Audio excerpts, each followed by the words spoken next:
Hi guys, welcome back to Nico Talks Hockey. We've got another power rankings on the channel here today where I try and figure out which teams are playing the worst all the way to which teams are playing the absolute best in the NHL right now.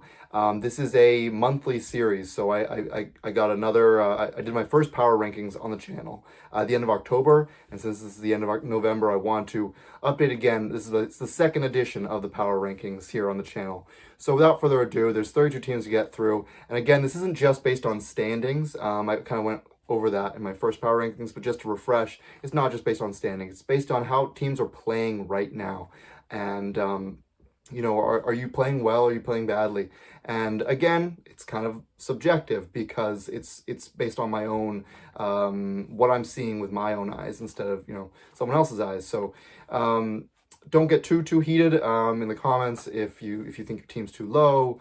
Or if you think another team's too high. Again, it's kind of a subjective opinion, but it's also including lots of stats and numbers, and I'll be sure to include that as I go along on each team. But without further ado, I want to go on to number 32 on the power rankings. We're starting off with the worst team in my opinion.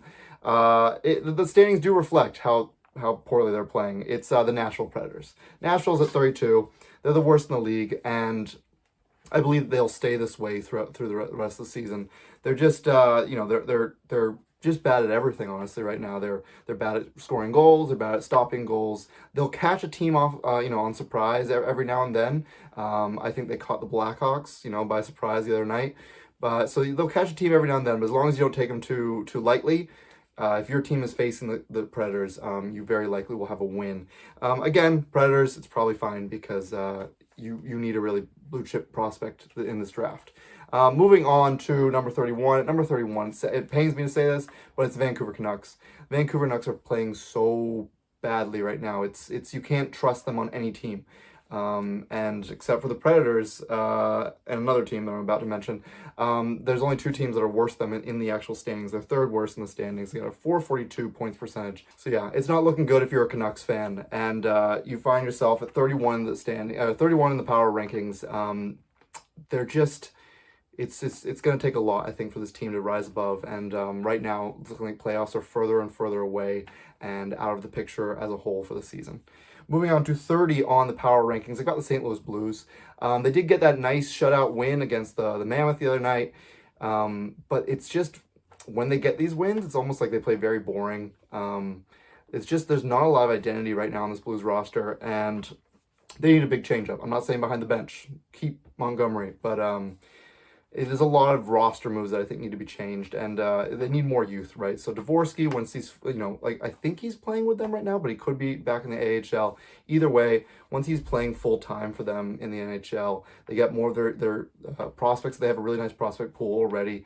They're going to get a really nice prospect at this year's draft, in my opinion. I think they're going to stay around this placement for the whole season. So this is what they need, and it's number 30 for the Blues on the power rankings. Moving on to number 29, I've got the Calgary Flames. Calgary Flames, they're second worst in the standings, but they're actually playing better. They're somewhat respectable now. Like they push it to overtime, they get a point out of it or whatever. So it's not great if you're a Flames fan that wants to see them fully tank and be the worst team so they can get the best chance at getting Gavin McKenna or whoever you want at this year's draft. But if you're a Flames fan that doesn't want to be just embarrassed night in, night out, the Flames are doing all right in that regard. Moving on to number 28, we've got the Toronto Maple Leafs. Toronto Maple Leafs there's signs of life. There's signs of life. They won that game 7-2 or 7-3 against the Penguins the other night. There's definitely signs of life, but they're not out of the woods yet. They're still quite low in the standings. I believe they're sixth worst, and right here they're the fifth worst team on the power rankings. They need better goaltending. They do, and obviously they need their guys who are injured, the big time guys, to get healthy and then step up. So if they can play more cohesive, play more consistently, and then get healthy again, I think they'll rise up these rankings a bit. Moving to number 27, it's the Buffalo Sabres. They're the weirdest team in hockey. The weirdest team, because you never know what's going to happen. They'll play a bad team, and you're like, okay, well, at least they'll get a win here, and they'll lose, like, badly. And then they'll play a good team, and it's like, well, yeah, it's done for the Sabres tonight, and then they win. And it's just so odd. You never know what to expect with the Sabres. I at this point, like, yes, I'm not thinking they're going to make the playoffs, but it's the Sabres. They're so unexpected. Who knows? who knows what they're going to do. The Atlantic's also the most wide open, I think, division right now in the league because of just everyone's like within a couple points of each other. So, yeah, number 27 is the Sabres. Moving on to number 26. I'm surprised they're playing this poorly. It's the Florida Panthers. Now, even if we factor in all the injuries, like Barkov and Kachuk, and there's a defenseman I know who's injured, whose name is escaping me. I think it's Kulikov. Anyway, even if you factor in all the injuries, I think the Panthers are still not playing as good as they could be. They're losing against teams they should beat. And it's not great because in the Atlantic, you need all the points you can get right now to kind of separate yourself from the pack. You do not want to, as soon as teams start to separate themselves from the pack, you do not want to be on the bad side of that and kind of, look up and all these teams are passing in the standings. So Panthers really got to start to get together. In this coming month, though, in December, we might see Matthew Tkachuk return, so that might be a huge boost for them. Moving on to number 25, they still have not figured this out yet. It's the New York Rangers. Inch by inch, I think. They're just inching up and up. They're not as bad as it was, a couple weeks ago. But that being said, I do think that it is still worrisome that they're this low in the standings, and they're about 500 right now. In the last 10, they've won 5 and they lost 5. So, they're inching up, and as long as they don't, they can't keep this pace. Like maybe instead of 5-5 every 10, go 6-4 every 10. That would definitely help, right? Moving on to the number 24 spot. We're moving to number 24. We've got the Utah Mammoth. The Utah Mammoth are really surprising me in a not great way. When I saw their super hot start to the season, I was like, yeah, no, they're going to be really good this season. And I predicted them to be really good this season. I predicted them to be second in the Central Division. I don't think that's going to happen anymore. I think it's probably going to be around 4th if they're lucky. Because they're not playing as structured as they used to be. They've lost 3 in a row. Their last 10 are 3-4-3. It's not great stuff. And with the Logan Cooley injury, I don't think it'll be that long, thank God, because that would have maybe sunk their entire season. But Utah Mammoth need to be playing more structured and need to be playing back to the kind of style of hockey they were playing at the beginning of the season. Moving up to number 23. At number 23, you've got the Blue Jackets. It's so weird with the Blue Jackets. They'll have one great week where they win every game, all the games that week, and then the next week they'll lose every game. So that's not a recipe for success. They find themselves out of the playoff picture as of right now. They're 4-2-4 in their last 10, -9 in terms of the differential, goal differential. So Blue Jackets, I know they're capable of more. And I'd love to see them in the postseason, so I really hope they get this together a little bit. Moving on to number 22. This team keeps on chugging and continues to be very, very respectable and proves that they are not a basement team anymore. It's the San Jose Sharks. The Sharks are absolutely a better team. Absolutely, without question. I don't think we will see them again in their, as they are in their identity now. They're not going to be a basement team anymore.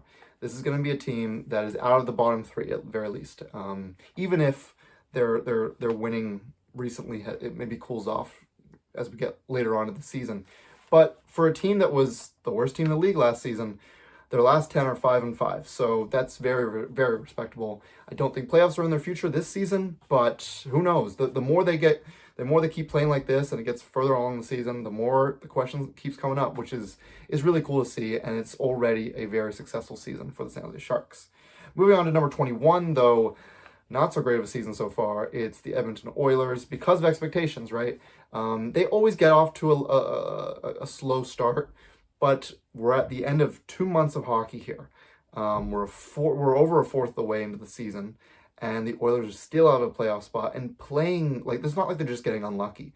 Yes, they've had terrible goaltending, but the defense has not been very good either, and it's just really worrying. They have to turn around all these analytics that they've got, because right now it's not like that they just get better luck and then they'll have it. They need to get a better goalie, and they need to turn around pretty much every metric that they've got going on right now. At number 20, it's my Chicago Blackhawks. They had a nice win to kind of to stop the losing streak they were on. They were on a 5-game losing streak, which was really rough, and it definitely dropped them down in the power rankings. But that nice comeback win after they were started off 3-0 against the Anaheim Ducks, they won 5-3. Connor Bedard just put the team on his back. It was incredible to see. The Blackhawks are playing. They had a rough go of it, right? But I'm hoping this is a bit of a turnaround. Again, I've always been kind of very cautious about this. Not to say, like, I'm not going to say that playoffs are coming, but the fact that we're even having the conversation is really, really good. Connor Bedard has become a superstar. Nazar is playing really well. They're getting great secondary scoring from Bertuzzi and Burakovsky. Their rookie and Levshinov is awesome. Knight is playing great. It's really good for the Blackhawks as like in the context that it is, even if they don't make playoffs. Moving on to number 19, this is a team I'm really worried about. It's the Winnipeg Jets. The Winnipeg Jets they're beginning to drown without Connor Hellebuck. I didn't realize how bad their defensive play was, and that I think it was just being masked by Connor Hellebuck, right? But Eric Comrie, as good as a backup as you may think he is, and as I think he is, he can't stop all their defensive deficiencies. So they're going to be without Hellebuck for at least another 3 weeks. They're going to have to float here. They're going to have to float a little bit and stop the sinking and the drowning here, because it get ugly fast. The Central Division is the most competitive, in my opinion, the most competitive division in the entire league. Moving on to number 18 on the power rankings, I got the Red Wings. I'm so upset about the Red Wings. Like, every time I'm like, okay, they've figured it out. They've got this. They're not going to keep, they might make playoffs this year, and then they just have a bad week, and they lose ugly too. Like, it's like every time they lose, it's like, ugh, it leaves a bad taste in your mouth. So for the Red Wings, I don't know, like a week or so ago, they were like first in the Atlantic, and now they find themselves out of a playoff spot. That's how close the Atlantic is. They're not out of it yet, but they really got to get more consistent with their playing here. Moving on to number 17, a team that I'm also very perplexed by. It's the Boston Bruins. The Boston Bruins absolutely could make playoffs. I could also see them missing. It's very odd. They're only 3 games above 500. They're perfectly 500 in their last 10. So yeah, the Bruins. It's kind of perplexing to know what's going to go on with the Bruins and when to try and predict what the rest of their season is going to look like. Pasternak's playing unbelievable. He's playing like a potential Hart Trophy candidate right now. So as long as they keep getting that, they'll definitely be in the mix. But yeah, they find themselves, I don't believe they're in the a playoff spot right now. If I take a look at the wild card, no, they are. They're actually in a third divisional spot in the Atlantic. That's how the Atlantic's not that strong right now. It's very close and competitive, but it's not very strong. But yeah, the Boston Bruins, they're keeping pace right now. So moving on to the top 16 though, the top 16 of the power rankings. At number 16, I've got the Seattle Kraken. Seattle Kraken, they seem content with just kind of playing every game kind of the same, somewhat boring way, but very kind of disciplined and getting their chances when they arise, but not really creating them too much. I don't know if it's good for an entire season, because if you don't create enough chances, I don't think that you're going to get too many wins. So the Kraken have fallen a little bit. They've had a bad week. They've lost 2 in a row. They're 4-4-2 in their last 10. They're a -7 on their goal differential. They are 4 games above 500, so that's why they're in the top 16, but they need to create more. I think that they need to be a little bit more exciting of a hockey team. Moving to number 15, this is a very exciting hockey team. And I have no idea where they're going to go and take the rest of their season. It's the New York Islanders. Matthew Schaefer, to me, is the runaway Calder Trophy winner right now. He's playing like a seasoned veteran out there. It's truly special to watch. We could be seeing the next Cale Makar. That's how impressed I am of Matthew Schaefer. The New York Islanders are also a team that just won't quit. They'll have losses there for sure. And if they make it, it'll be a squeak in as a wild card team, I think. But they keep playing entertaining hockey, and Patrick Waugh, to his credit, has them continue to be competitive, which is very respectable. Moving on to number 14, it's the Pittsburgh Penguins. The Penguins, I thought, were going to bow out after the first month, and they haven't. They're in a playoff spot still. It's very respectable, and I really actually would like to see them keep this up for the whole season. I don't know how realistic this is. I know that the PDO is high for them, the puck luck, as it were. But if they were to keep this up and they continue to get great goaltending from Shelovs, and all their veterans continue to defy age, it would be very, very cool. A great story. Moving on to number 13, I've got the Las Vegas Golden Knights, a team that should be playing a lot better than they are. Golden Knights, it's like they just want to auto skip to the playoffs, it seems. That's how it feels right now. It's like, I don't really care about this regular season. I just, it's nothing to me. Just get me to playoffs and then the real fun can begin. And while that's understandable, the Knights will make playoffs. That's just not how it works. You have to refine and hone your game so that you're ready for said playoffs. So the Knights, I'd like to see them start playing a little bit better and start caring a little bit more. Moving on to number 12 here. This is a team that does care a lot. They're just not getting as much offensive contribution that they would like. It's the Washington Capitals. They do find ways to win, though, and it's largely part to their goaltending and Logan Thompson. Unbelievable player. He's an unreal goalie, and he's a large part, again, of why the Capitals are getting these wins and these close matches. They absolutely still have a shot in a very wide open East. If who knows, maybe 5 teams end up from the Metro, right? It's that wide open in the East right now. Moving on to the top 11, one away from the top 10 in the power rankings. At number 11, it's a team that's after a good start and then a really bad after that, they're finally starting to come back to the goodness. It's the Montreal Canadiens. The Montreal Canadiens, through their last 10, are 4-5-1. But they're still above a 600 points percentage right now. They're 5 games above 500.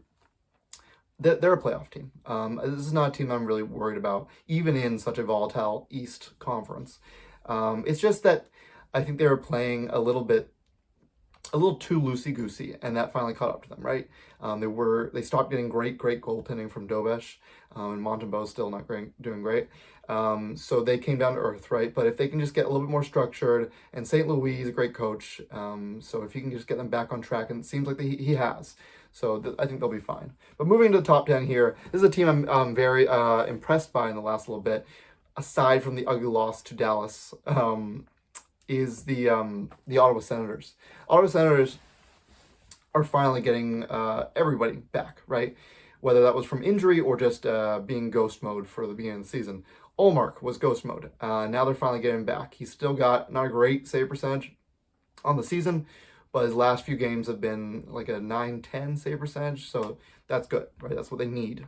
Brady Tkachuk's back, their captain.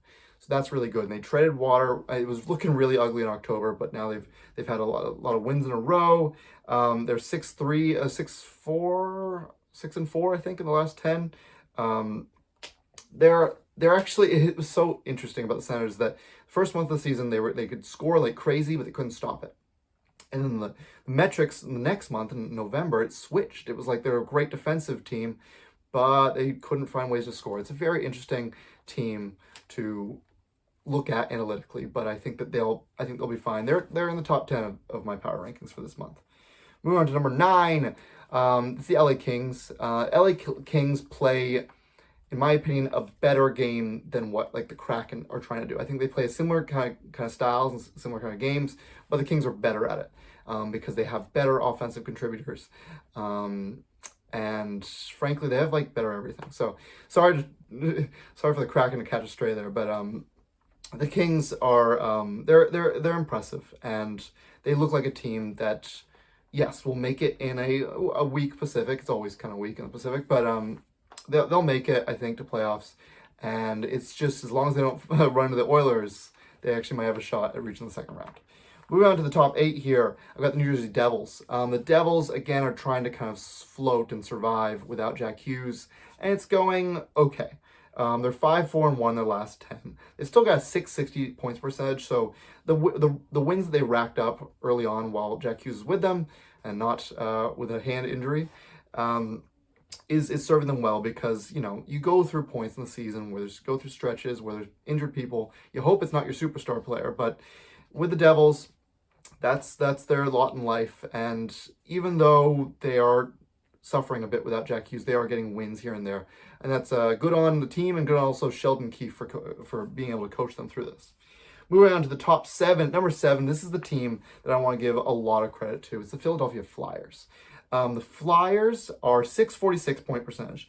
They've won 3 in a row. They're 6-2-2 in their last 10. 7 games above 500. This is awesome stuff to see. Rick Tocchet, to his credit, I was really down on him after the stuff with Vancouver, but he's got this team working hard, and every goal that they get, they fought for it. They're scoring in bunches, which is really cool. Got a lot of highlights going on. Zegers is playing his best hockey probably ever. Once Konechny gets going, because he was good there for a little bit, and now he's kind of tapered off. He's kind of quite cold right now. So if he can get hot again, this team, who knows what they can do. Very impressive stuff. Not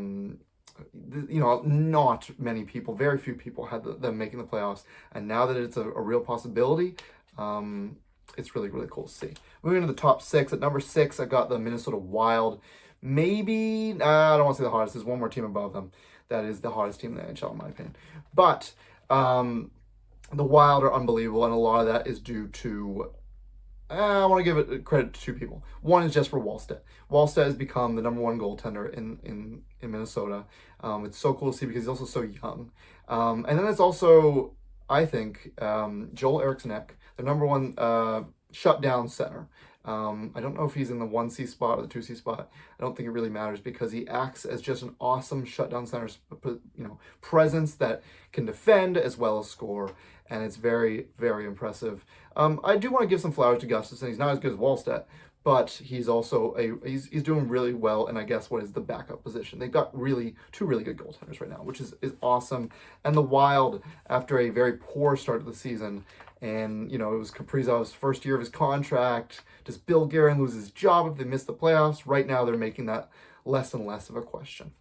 Moving to the top 5 here. This is what I think, in terms of what we're talking about, hot streaks and a streak that they're on. I gotta give my flowers to the Tampa Bay Lightning. Tampa Bay Lightning come in at number 5 for the power rankings.